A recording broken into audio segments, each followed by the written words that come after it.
Over the last few years, I've earned many platinum trophies in a wide variety of games. But since starting YouTube just over a year ago, I find myself 100% in games only for videos and missing out on some smaller titles. That needed to change. Heavily inspired by Mystic's 30 platinums in 30 days and Sandra's A to Z challenge videos, I thought why not combine the two and set myself the challenge. Can I platinum every letter of the alphabet in just 30 days? Now, the alphabet challenge has been a known thing in the trophy hunting community for a number of years, with people on forums such as PSN Profiles completing this challenge themselves. And with any challenge like this, there needs to be some basic ground rules. Number 1, when I've started a game and earned a trophy, I must finish it before moving on. The idea is that every game appears in your trophy list in order A to Z. For this to be the case, I'll have to start backwards from Z, making my way back up to A, before finishing off on the number. The letter designated corresponds to only the first letter of each game. Number 2, no sub 1 hour platinums. Although this doesn't apply to every letter, you could probably complete this challenge within a week or maybe even a day if you solely looked for shovelware platinums that only took an hour. I'll be looking for games that are a minimum of 3 hours,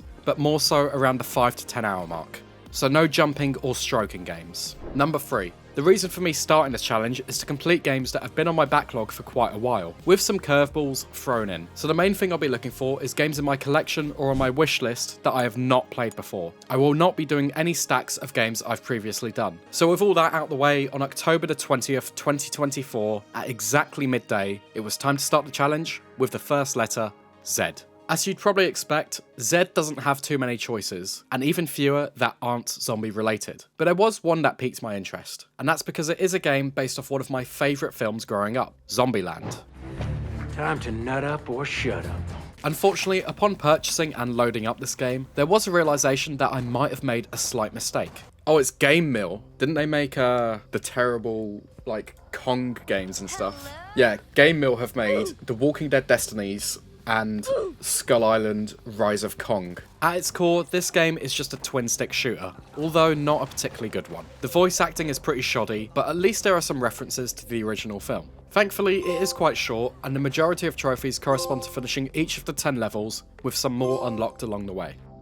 The first level begins at the end of the first film, and the rest of the game fills the gaps to the start of the sequel. But there is a trophy called For Your Consideration, for earning Zombie Kill of the Week 12 times. And the problem with this is that you can only earn that in a co-op game, meaning I'd have to start every level with 2 players and immediately let the uncontrolled player die. The catch is, that also increases the amount of enemies you face. And if you die at any point in a level, that's right, you have to start all over again. Am I right at the beginning? Oh, f*** off. The other big trophy is for beating the game in under 5 hours and 45 minutes. I'm not 100% sure if this is in-game time or from the moment you start the first level, but considering that this is a Game Mill game, I wasn't taking any chances, so I did it all in one sitting. Aside from a couple of frustrating moments, particularly in later levels, this game's f***ing dog.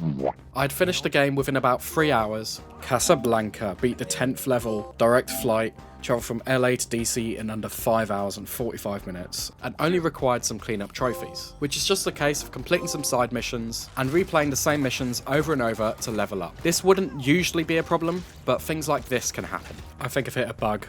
I'm doing a side mission. At the top there, it says 476 out of 1,000 kills, so I need, 524 more. But no more enemies are spawning, and I think it's because I took out their spawn points, but, that's just part of the game, so that's fun. And a trophy which is more of a waste of energy than anything. So this game has a trophy for lasting 88 minutes in Horde mode. I don't know why this is a trophy, because no one's actually going to play this game mode non-stop for 88 minutes, because the game fucking sucks. So, looks like I'm standing here where they can't hit me for another 87 minutes.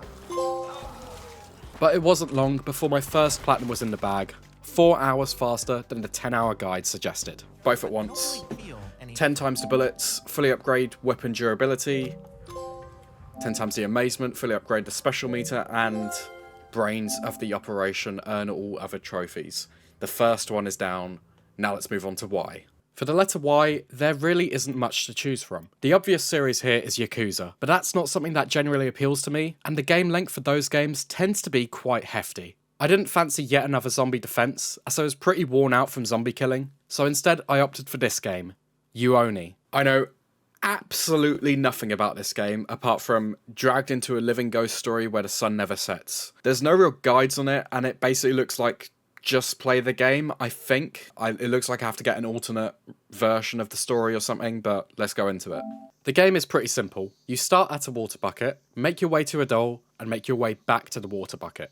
In the tutorial level, this is very short and straightforward, but the levels very quickly get longer as you explore new locations and are chased by this weird eyeball thing. I'll be completely real, I did not follow the story of this game at all, and after a few levels, I was super bored and frustrated of getting stuck in the labyrinth of corridors this game has to offer. What the fuck is that? No, stop. Graphically, this game is solid enough, there's nothing particularly stellar about it, and the stealth mechanics, they work as intended, I guess. Had this game had some sort of guide or direct route, it definitely would have been a lot quicker and less frustrating, but it just wasn't for me. It's too bland and repetitive. There's a total of 10 chapters in this game, but essentially it's just 5 chapters, and then the same 5 chapters are repeated all over again. This time with a couple of notes dotted around, but thankfully there's an audio cue letting you know when they're nearby. That being said, this second playthrough is so goddamn boring. Thank God for that. See all endings, and complete. Completed all trophies. That is a creepy platinum icon. Right, delete this shit. Never playing it again. Awful. Truly awful. For the letter X, there was even less options than the first 2. There's like 8 stacks of this jumping game, a few X-Men games, and XCOM, which would have been a bit too long. There was, however, a remake of a game I saw as a kid on the GameCube, but never owned, and that game is XIII, or 13 for the actual name. A game with a graphical style that holds up pretty well, and honestly, pretty fun gameplay. It's a first-person shooter that jumps between levels as you play as some kind of secret agent. And after the previous 2 games, this one was a lot more fun. It had a story which I half followed, pretty satisfying gunplay, and a hot lifeguard. Although, she didn't last very long. Oh my god, she's getting brilliant. This game was an early highlight of the challenge, as I streamed the full campaign in 5 hours, with chat pushing me along to do it all in one sitting. Power through. Okay, I'll keep going. There were only a couple of issues I ran into, where basically the stealth mechanics were just a bit janky. I didn't even move. I literally didn't move. I turned. I kept having a problem where guards would see bodies, and this meant I had to restart long sections all over again. Aside from that though, overall, I had a really fun experience with this, and it was a nice change from the previous 2 games. As a game, I'd recommend it and see how you find it, and for a platinum, I did it in 7 hours, so it's definitely a worthwhile one to add to your collection. There is a trophy for beating the game on the hardest difficulty, but there is a workaround, where you just have to complete the last mission to pop all of the related trophies. And because I wasn't necessarily looking to make this difficult, this was a nice way to round off the game and end the stream, bringing an end to day 2. Made it, complete the game on medium. An authentic 13 agent, complete the game on the highest difficulty. Fuck yeah, that's a relief. The next day. Right, day 3. I had a really good stream last night. 13 is almost done, just the cleanup for it.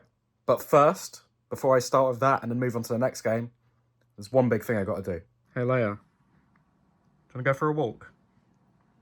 Can I go for a walk? Is that a yes?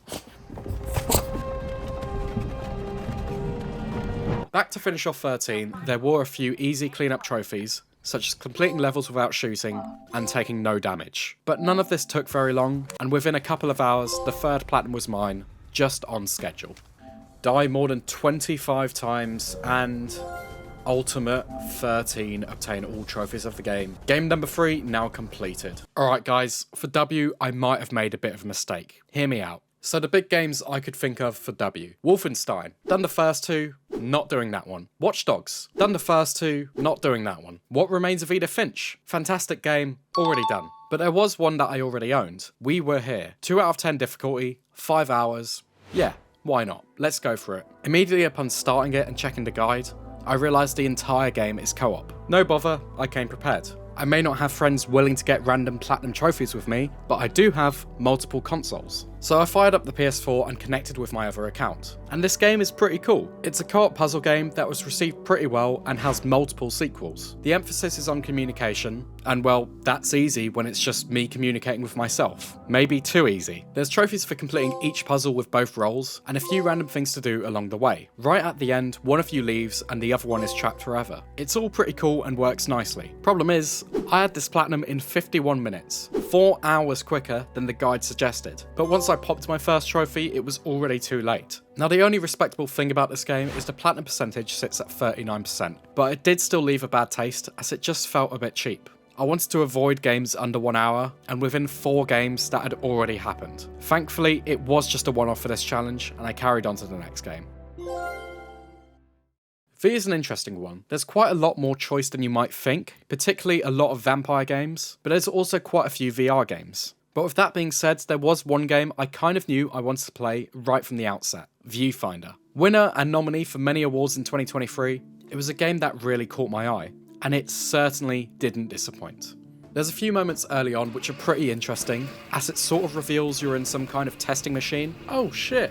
Welcome back. Oh, that's really cool, it's like opened up. That's awesome. I was not expecting that. And the whole idea of exploring pictures is just so cool. This game's awesome. I'm going to try to not show too much of this because obviously spoilers. But I think everyone should play this. This is awesome. Nothing is too challenging and the puzzles are balanced just right so you never find yourself getting stuck on anything for too long. A few levels into the game you get a camera and that completely changes things, as now you're able to take photos of anything.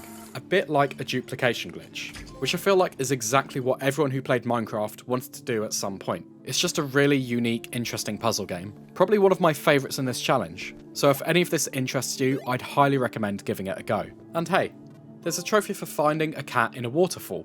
After completing the game and grabbing all collectibles, there's very little you need to actually do for the platinum. So this is another straightforward one to get and a very fun one at that.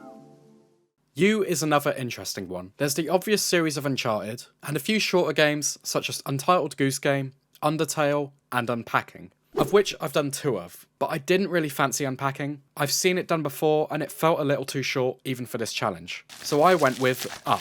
Specifically, Disney Pixar Up on the PS3. Probably not what you were thinking. One of the most memorable things for me from the film Up is the opening. Going through Carl's life and the music just breaking your heart. Yet that doesn't happen in this game. The game just begins in the jungle with Carl and Russell tied to the house, and you work on your way through to escape. Now this game isn't necessarily bad, especially when you remember it's a co-op kids game, but it's nowhere near the level of something like a Lego game. If someone was a huge fan of the films, I can see them having some enjoyment in this. Apart from these farting dog sections, these are atrocious. I had quite a good laugh pointing out some of the issues within the game on stream, with chat pushing me through. Even as a kid you wouldn't enjoy this. I would despise this as a kid. I was playing like Ratchet and Clank. Ratchet and Clank's great, no matter your age. This f***ing sucks, man. But overall, this game is just a bit bland and boring. Kind of what you'd expect. You go through the levels, collect everything, defeat a few bosses, replay the levels to collect more bugs, and eventually the platinum is yours. Hitting this will give us my final quest card, and it should be the platinum. Please. Ellie badge, which is the big one, and platinum trophy in Up. I'm going to bed. T is a huge one. There's instantly way more games to choose from because of one word, the.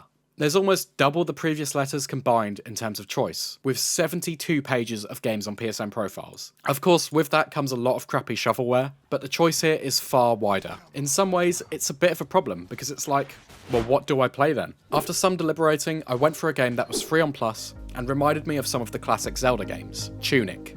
Oh wow, the graphics look nice. Oh, look at this little guy. Look at this little dude. So what I've seen of this, it looks a little bit like a Zelda clone, maybe? A stick. Amazing. I will take a stick. Thank you. This game is beautiful. The graphics are stellar and the music is really lovely to listen to. The exploration is fairly simple, although the puzzles can be a bit tricky, especially with a guide, as there's a lot of button inputs needed for some puzzles, and chests that I didn't really understand, but the guide just told me to do it anyway. Otherwise, this was a really fun short game, which felt pretty unique, and was a blast to work my way through. I'd highly recommend this with a guide if you're looking to just platinum it quickly, otherwise the length of the game will probably be about the 10-hour mark. Okay, so I think I'm at the end of this game now. All I need to do is chuck these coins into this well, all 9 of them, and that should be my platinum trophy. And that's it, well done. Made 15 wishes, which gives us the end. Thank you for playing. What a cool little game. S has quite a lot of options. I was pretty close to doing this EA game called Sea of Solitude. However, this game is only available through EA Play, and it's not possible to buy outright. I've never actually seen anything like this before. So sod that. There was only one choice I should have gone for anyway. Anyone who knows me knows I love a Star Wars game. The question is, which one? Well, I've covered quite a few on this channel already, and played a lot of the other ones, but there was one I had in mind.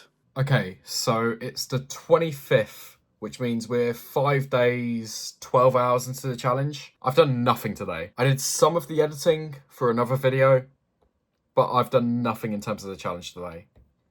So, maybe I'll start the next game. It is a 2-disc game.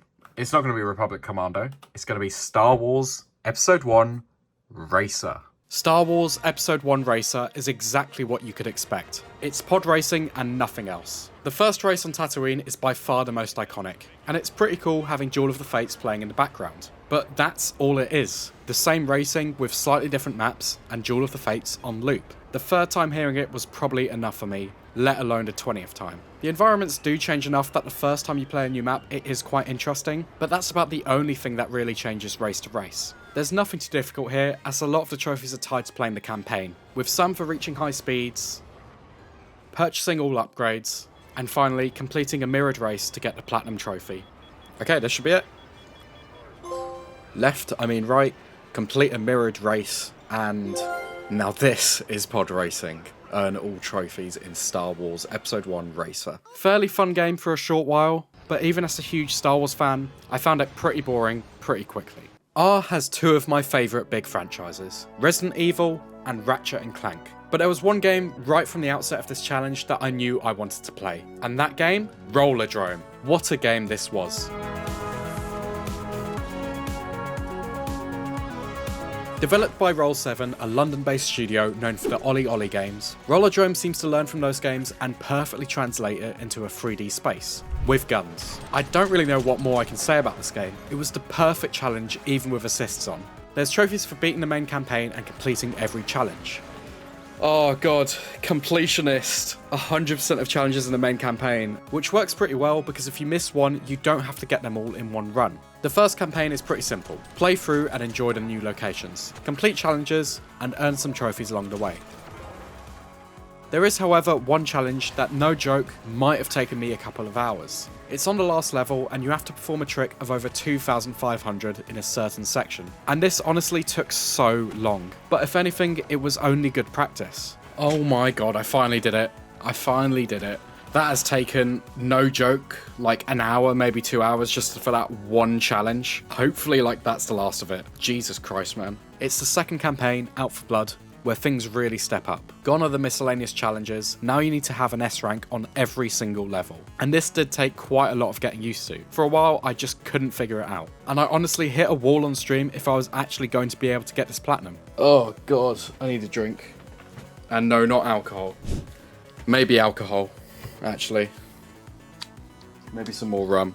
The trick is to do as many tricks as possible, pushing your combo up to the limits, and eventually, if you do that enough, you will get an S rank. Now, had this game not had an assist mode, this platinum would be insanely hard. But thankfully, for someone like me who's not skilled at these sorts of games, it was more than possible. And within the 10-hour mark, this fantastic game was added to the list of the platinums in the challenge, and probably my favourite up to this point. Cool, that's the last time we need to take it down, all in a day's work, finish every match in the Out for Blood campaign, and glutton for punishment, there it is. Complete 100% of the challenges in the Out for Blood campaign. That is the hardest trophy. Lots of combos, lots of S ranks. I think there's only one trophy left now. Okay, as soon as we end this combo, we should get the one for a combo of 3 million, which is crazy. I never thought I'd get combos this high when I started it, because I was rubbish, but I'm seeming to get the hand of keeping a combo now, which is cool. Right, this should be it. Last guy. One for the record books, a combo of 4.2 million. That was 1.2 million over what we needed. Okay, and now the last one is really simple. Last one's really simple.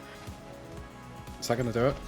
Boom, it is. Freeze a crowd, eliminate 3 house players with a single grenade, and I am Kara Hassan.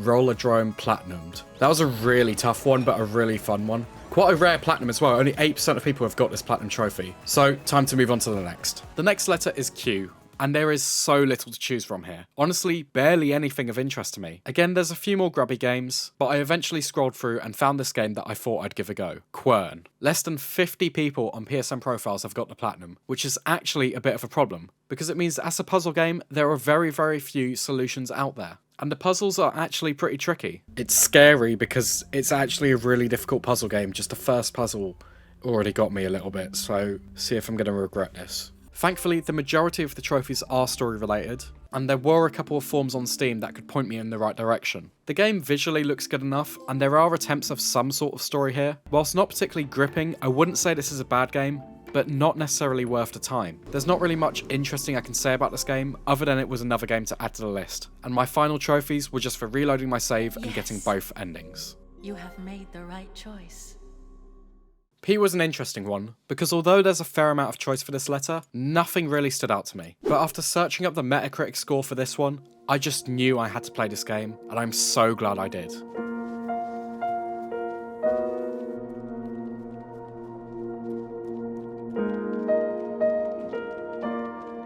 Heavily inspired by the game inside, this beautiful brightly coloured game was such a joy to play, and it was the perfect length to finish. The premise is very simple. You and your sister are having a lovely old time in the village, sneaking past a chef, exploring the gorgeous scenery, until suddenly, robot-like aliens attack, abducting your sister and absolutely annihilating the village, until you collapse, lost and broken. Quite the setup, and the rest of the game is fantastic too. There's this charming little companion, and all the puzzles are pretty satisfying as you traverse different locations. The hardest thing about this game is the trophy Flawless, for completing the game without dying. Aside from this trophy and collecting all shrines, nothing else is missable. Thankfully, the trick is, every time you die, you can quickly close the app and hope you didn't take too long, thus voiding the trophy. There aren't too many spots to die in, but it is just something to be aware of. I would highly urge anyone who's looking for a short, enjoyable platinum to give this a go. It's probably not as good as Inside was, but it's still a fantastic game nonetheless. Okay, this should be the platinum. Hopefully I did the hardest trophy. Home at last, complete the game. Cool, done it. Flawless. Completed the game without dying. That is the big one for this game. This game is awesome. I'd highly recommend this. 100% complete. Another platinum. If you enjoy Inside and Limbo, I'd definitely give this one a try. Very few people have played it, but it's one of my favourites so far in the challenge. For O, there were a couple things that have been on my backlog for a while. Oxenfree 2 seemed a good option, as I loved my time with the first Oxenfree, and Outer Wilds is a game I'd love to experience, but probably not with a time-constrained challenge, which is ironic considering that's what the game is. So I went for Observer, a game voice acted by the iconic Rutger Hauer, known by me for his role in Blade Runner, Like tears in rain. and developed by Blooper Team, who recently just did the Silent Hill 2 remake. And having played that just before, I was really keen to give this one a go. Now first up, the visuals are brilliant. I love the whole neo-noir cyberpunk aesthetic going on, and it has some really impressive moments, as you investigate some deaths in this apartment block. The problem is, the whole game only really takes place in this apartment, and it can feel pretty stale pretty quickly. Less than 10% of people on PSN profiles have this platinum, and this is one of the reasons, along with there being a lot of missable trophies, and a lack of direction really. Now the game's not bad by any means, and I did get it done in exactly the 10-hour time the guide suggests, but I just think it was lacking that something that could have made it a more enjoyable experience. There's a really cool little reference here to Blade Runner, one of my favourite scenes in that film. Yeah, Tears and Rain, Vangelis, witness a lost moment.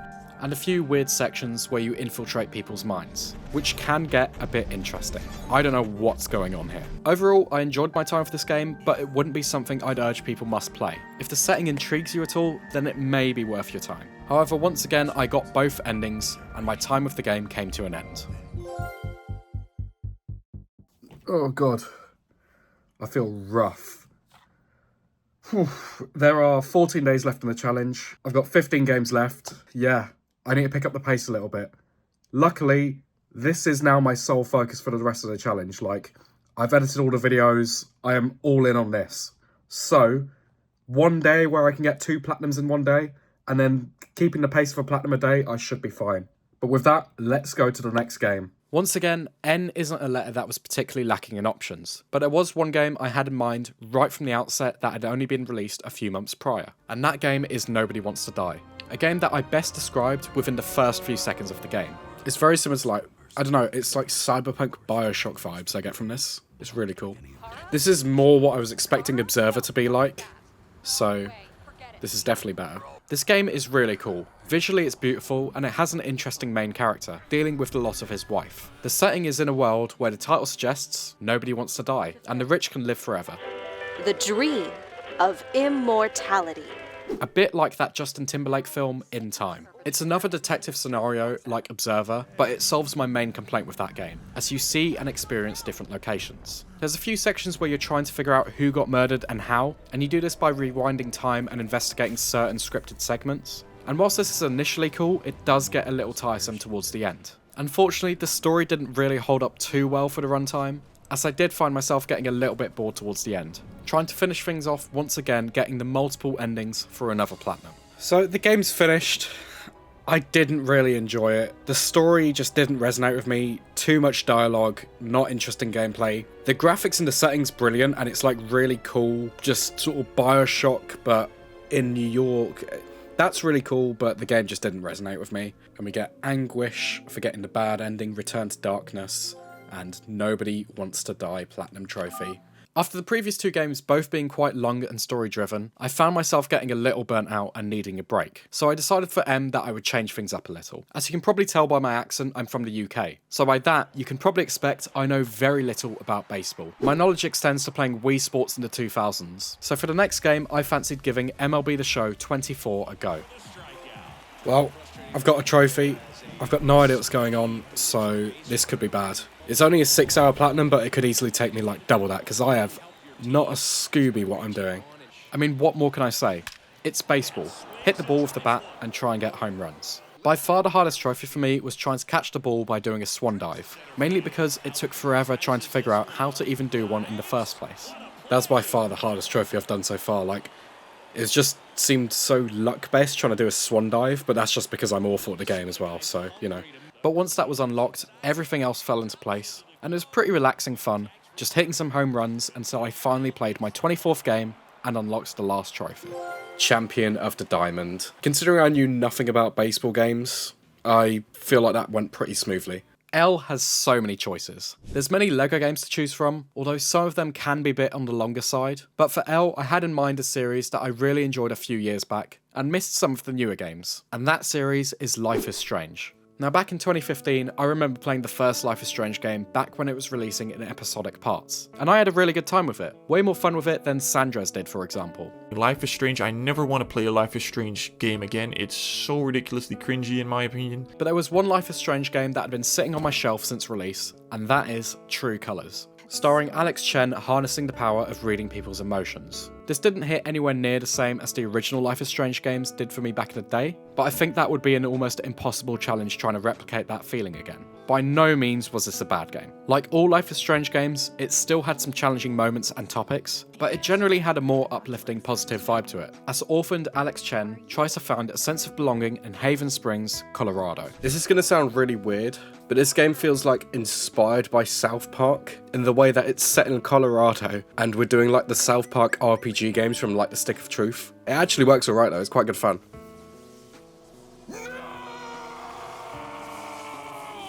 I was not expecting this when I started this game. I think this game does a really good job at keeping things fresh and varied, and the 6-hour runtime for it feels like a perfect length. Cool, that's it. The only promise is the adventure, complete chapter 5, and Haven Maven. Collect all trophies in Life is Strange True Colors. It grew on me a lot. The story was okay. The music, the soundtrack's great. I enjoyed that. That was a good one. If I had to rank it, nothing is going to come close to playing the first Life is Strange for the first time again.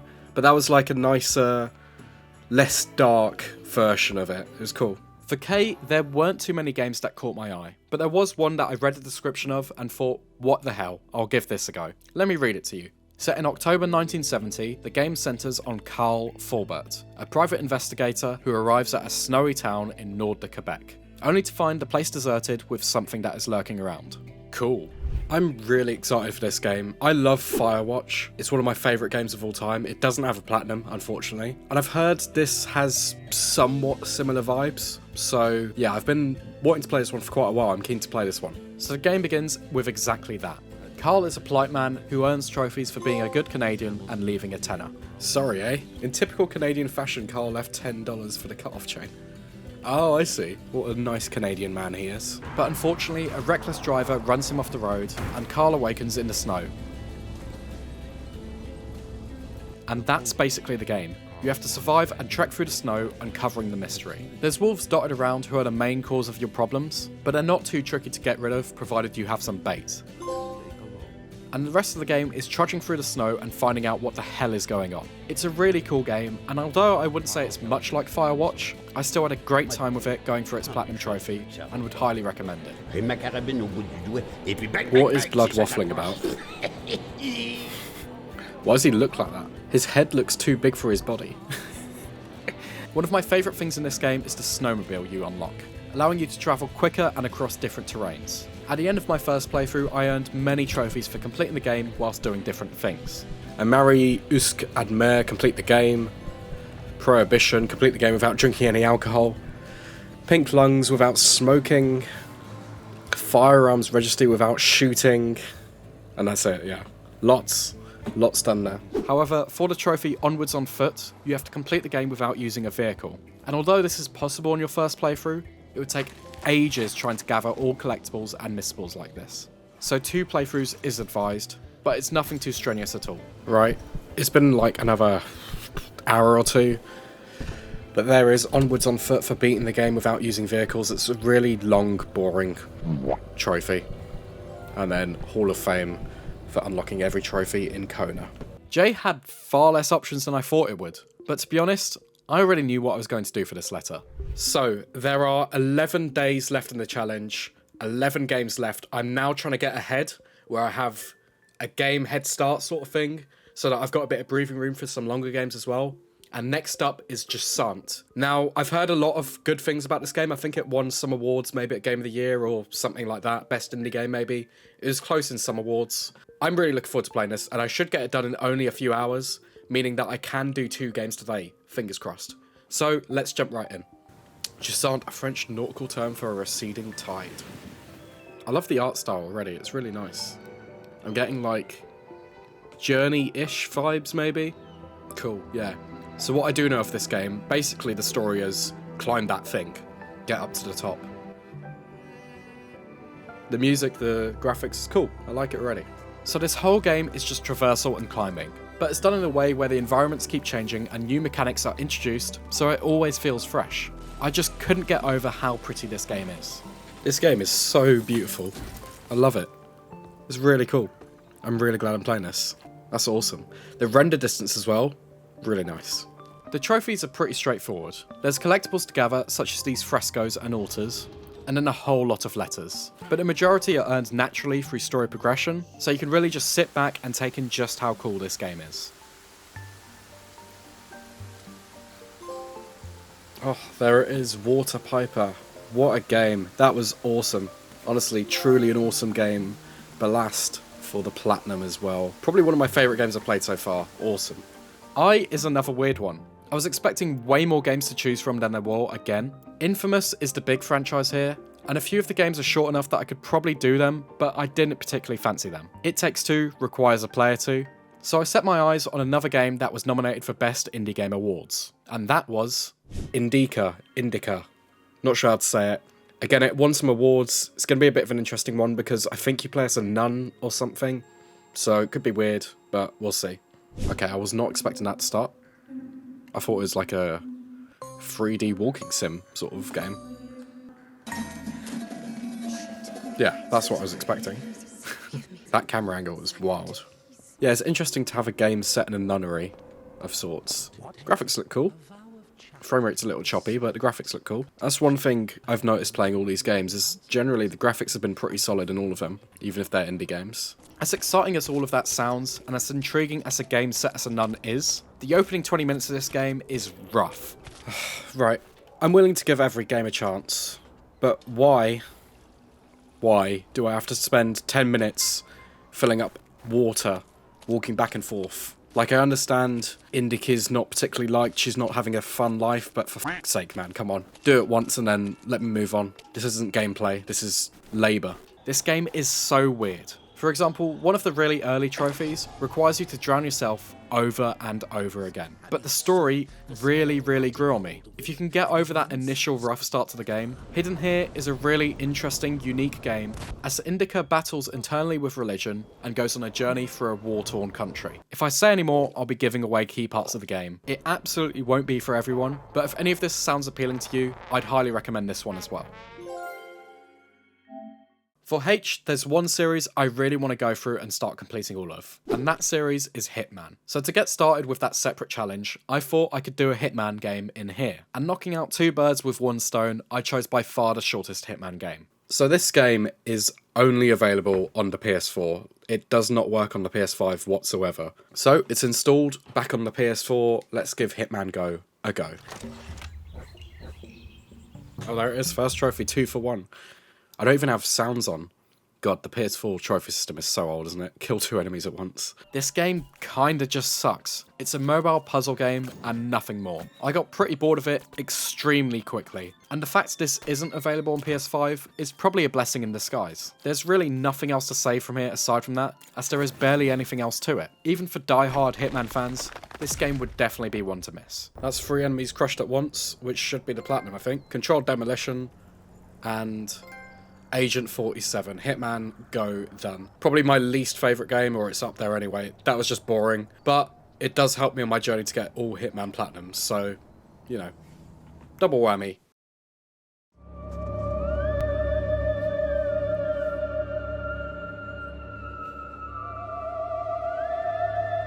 I mean, I sort of know what to expect from this game. There's going to be an alien of sorts. Maybe a UFO. There's a UFO. Fucking hell, that's bright. Jesus. They're here. Aliens landed. As I sit here looking at the footage and writing a script, I don't even really know what the hell to say about this game. It's basically a horror stealth survival game. Fucking hell. That actually made me jump. But it just absolutely sucks. Like, the only redeemable feature here is the graphics look somewhat tolerable. The whole alien mechanic just doesn't really work, and is pretty frustrating. And the stealth mechanics are really badly designed. The characters are wacky, I guess, but not particularly interesting. Although this is an easy game to 100%, this is a hard avoid. I would not recommend anyone waste their money on this like I did. Unless maybe you want an alien in your trophy list. That's probably the only exception. At the letter F, I could really start to feel the burnout setting in. I was considering doing Football Manager 24 just because that's something I play on my PC in free time, but I thought that probably wouldn't be the most entertaining thing to talk about. So I decided instead to go for a game called Fort Solis. So I've been not gaming all day, but it's about time to start the next game, and that is Fort Solis. Now, I'm a big sci-fi fan. From what I know, I think this is set on Mars. Obviously, it looks like it is, based off this title screen, so let's just dive into it and see how it is. A game with an incredible voice acting cast. The standouts being Arthur Morgan himself and Troy Baker of literally hundreds of different roles. I wanted to enjoy this game, I really did, but oh my god is it infuriating. For a game that's supposed to have some intense moments, please, tell me why your characters walk so slowly everywhere and there's no way to speed things up. Granted, the game looks stunning and the voice acting is solid, but it's just so goddamn boring. Like, I'm sorry, but nothing happens. Oh, for fuck's sake. Oh god, this game is so fucking slow and boring. Like, I'm just walking for hours and nothing's happening. And now it's crashed, and my PS5 is not even working properly anymore. The story didn't resonate with me whatsoever, and I just didn't give a flying fuck about anything that was happening. It's just a glorified walking simulator with missable collectibles that can glitch even if you collect all of them. And after the end of my first playthrough, that's exactly what happened. God damn it. I'm gonna have to play the whole game again, and it fucking sucks, man. Tomorrow I'm gonna have to play the game again and get all collectibles. I'm gonna try a couple more things and see if I can get to pop, but I think it's bugged. The next day. Please. Please. Thank God for that. I never have to play this shit again. Tragedy documented. View all video logs. And Fort Solis. Terrible game. Terrible glitch trophy. Do not platinum this. No matter what, do not play this game. It's so fucking boring, man. Right, I don't even care. Delete it. F*** off. E has quite a lot of options, But you know what I decided to do after being bored out of my mind with a walking simulator? Everyone's Gone to the Rapture, another walking simulator. Granted, this one I had played briefly in the past, and I sort of knew what to expect, so I knew I wouldn't be as disappointed as I was with Fort Solace. Everyone's Gone to the Rapture is exactly as the title suggests, as you explore this abandoned English countryside village. The story is pretty cool and the game is solid. The main complaint everyone has, which I can agree with, is once again, you walk so slowly. I mean, come on man, just get a move on. You do have to follow a collectible guide for this platinum, but thankfully there's one I followed which will help you get everything done in under 2 hours, and that made things so much easier. I would not say this is a must play by any means, but I still had a good time going for this. That is, until disaster struck. The game crashing on the last trophy for reaching the end of the game, and then backtracking to the start. Thankfully, I had already gotten all other trophies up to this point, and it only takes 20 minutes to start again. Oh my god, that's it, backtracker. That was a really glitchy, buggy one. Use the hidden paths to return to each area in the game, and this pattern is mine. You got them all, you got them all. Everyone's Gone to the Rapture done. There are so many options for the letter D. Hundreds, if not thousands. So I really had my pick here of what game I wanted to play. As I scrolled through, I came across this game, Deliver Us Mars. And having been a big fan of the previous game, Deliver Us the Moon, I just knew I had to play this one. I was a little concerned though, as this game didn't review anywhere near as well. But it still deserved a fair shot. So this is Deliver Us Mars, but in Deliver Us Mars we're starting as a child on Earth. But there is a trophy we can get straight away, I think for collecting a magazine, is it? Yep. The beginning of a beautiful collection. Found your first comic. Oh, Star Bears. Nice. Right. I quite enjoyed the first game. Hopefully this one, I mean the graphics look amazing already. And we haven't even got to Mars yet, so hopefully this one's quite good fun. Deliver Us Mars takes a very different approach to its predecessor, as everything seems to have taken a step up from an indie game level budget to a AA game budget. Movement feels more responsive and natural, the story is great, with a lot of cutscenes and impressive story beats, and one of my favourite things of all, you can actually launch a rocket to Mars, and it feels amazing. That's super, super cool. Super cool. I wasn't expecting this game to have as many puzzles as it did, and whilst they're not my favourite part of the game, they are a welcome addition. Honestly, I struggled to see why this game didn't review so well. It's not perfect, but I had an absolutely amazing time with this one, and it was a real highlight in this challenge. And there we go, Deliver Us to Mars, took your father and the Arks back home, obviously that's completing the game, and perseverance pays off. Collected all trophies. Good game. Honestly, really good game. This revived my interest in the challenge a little bit again. I was struggling after the last two. See Fort Solace? This is how you do an interesting story game on Mars. Once again, the letter C has all of the choice of what to play. So I went for a special game that I'd been saving specifically for a moment like this. Another indie Game of the Year contender for 2023, Cocoon. This is one of the ones I'm more excited for. And also it is going to be platinum number 250, so it is a big milestone, this one. Let's hope it's a good one.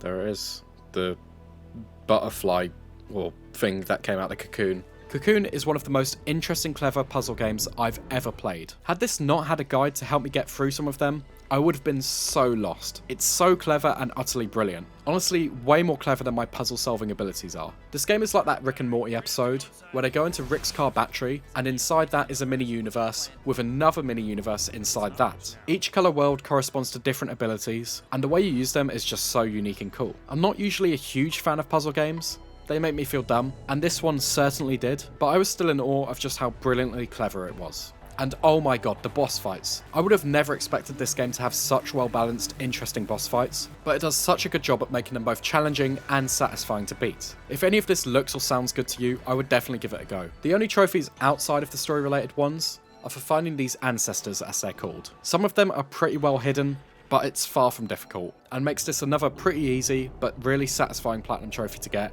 for the big number 250.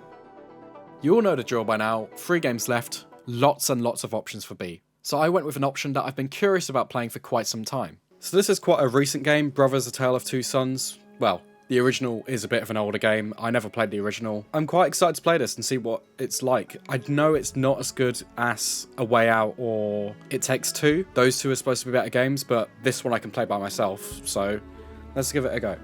Oh, you can play co-op mode. Well, looks like I'll be playing it by myself anyway. That's a shame. Okay, so you can definitely see the core gameplay here for It Takes Two. The lack of voice acting does make things a little tricky to connect with the characters, although it does still do a good job considering. I just think it's a little boring. I'm sorry if there are any Brothers fans out there, but it just didn't really do much for me. At least you get to meet some Einstein looking fella. The remake honestly looks gorgeous, and that really is a huge selling point for this game, as the 3 hours you will spend with it will look really pretty. I just don't think it was interesting enough for me to rank it that highly. Okay, so I'm probably about, I'm going to say 75% through the game. I think there's about another half hour left, but the platinum is going to pop already. And A Tale of Two Sons. Really weird to get a platinum nowhere near the end of the game. Here we are, the last lettered game of the video, and A has so many games to choose from. Do you have any idea how many games begin with the word A? A lot. That's how many. I was close to doing After Party, a game by the same studio that did Oxenfree, but as you may have been able to tell, I'm a fan of Rick and Morty. So I chose Accounting Plus. Obviously, I cannot see the camera right now, but let's do some accounting in VR. Here's a trophy. Let's go! Trophy! This game leans into the exact wacky humour you'd expect, just like in Trover Saves the Universe and High on Life. It's a really short game, and honestly, if you knew what you were doing, you could probably platinum this within an hour. It's definitely way easier and more enjoyable than the actual Rick and Morty VR game, and I enjoyed my time with this one for sure. Trick shot! Hey, congratulations, you made it to the end of the end of the end of the game. That should be the platinum. That's not easy. Woo! You know. Although, like all VR games, when you take off that headset after a short time, you always feel like you've been abused. Ugh. Right. One game left. I am going to pack this absolute mess down because, my god, is VR messy. See you in the next game. There are very, very few games that begin with a number on PSN. Even less that aren't grubby 1 hour platinums. I'd already done a game called 1111 Memories Retold. Fantastic game, by the way. So instead, I went for this game, 9 Monkeys of Shallowin. Last game. I am so happy for this to be over, and also a little bit weird. I don't know how to feel. Once this is done, what do I do with my life? This has been my life for the last 30 days, basically. Well, less now, but yeah, let's see what this is like. This is like Sifu. It started like Sifu. This game is an indie side-scroller beat-em-up, and that's pretty much all there is to it. In terms of trophies, you have to complete each level on the hardest difficulty, but all levels are replayable, and as I quickly discovered, you can upgrade to make things much easier down the line. The only thing this game has to offer really is different locations, but very quickly I realised this game wasn't for me, as I found it pretty repetitive. But I did make my way to the final boss, and unlocked this way to absolutely destroy every enemy in the game. Basically, you can just go up to any enemy and spam this move, which sucks in enemies and kills them. And this also replenishes your mana at the same time. It's utterly broken and makes the rest of the game a breeze. And I blasted through the difficulty trophy until I only had 2 trophies left for the final platinum of the challenge. 3 days earlier than my original plan. Oh, there it is, Samsara. End the cycle of rebirth that is dying 20 times total in this game. That's it, basically. That's the last thing I needed to do. Wow, it's been 26 days, 22 hours, 54 minutes. It's time to end the challenge. Last thing I need to do is just upgrade the last skill. And that is going to be all 3 trophies, the platinum, and the last game of the A to Z challenge. Monkey King. I feel like I've aged quite a lot. Oh. Now what? Thank you so much for watching my descent into burnout with this challenge. I had a huge amount of fun doing this, and if you'd like to see another video like this, be sure to leave a comment about which game intrigued you the most, and if you think you can do this challenge yourself. As always, don't forget to leave a like, subscribe for more, and click on the screen for another video by me.